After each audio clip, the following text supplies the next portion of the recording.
তৈরি করব জামাই পিঠা। চলো শুরু করা যাক। প্রথমে একটি বাটিতে আমি 1.5 কাপ পরিমাণ আটা নিয়ে নেব। এবার পরিমাণ মতো দিয়ে দেবো আমি চিনি। চিনিটা আপনার স্বাদ মতো দিতে পারেন। এবার আমি দিয়ে দেবো একটা ডিম। ডিম দিয়ে চামচ দিয়ে ভালোভাবে নাড়াচাড়া করব। ভালোভাবে নাড়াচাড়া করে মিশিয়ে নেওয়া হয়ে গেলে এখানে অল্প করে প্রথমে একটু পানি দিয়ে দেবো। পানিটা একেবারে দেওয়া যাবে না, তাহলে বেশি হয়ে যেতে পারে। অল্প অল্প করে দিয়ে নাড়াচাড়া করতে হবে। এবার আবার ভালোভাবে নাড়াচাড়া করে ডিম এবং আটার একটি মাঝারি আকারের মিশ্রণ তৈরি করতে হবে। আমি চামচ দিয়ে ভালোভাবে নেড়ে দেখাচ্ছি মিশ্রণটা কতটুকু পাতলা বা ঘন করবে।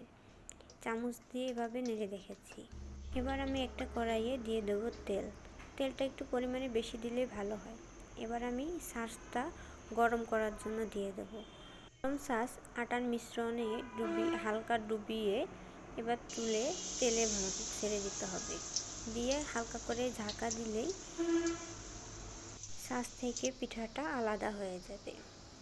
এবার পিঠাটা উল্টিয়ে এপিঠ ওপিঠ ভালোভাবে ভেজে নিতে হবে। পিঠাটা লাল লাল কালার হয়ে গেলে দেখে বোঝা যাবে প্রায় হয়ে গেছে। এবার পিঠাটা তুলে নেব। দেখুন কি সুন্দর তৈরি হয়ে গেছে জামাই পিঠা। আপনাদের এলাকায় এটা কী নামে পরিচিত অবশ্যই কমেন্টে জানিয়ে যাবেন। আর একটা শেয়ার দিতেও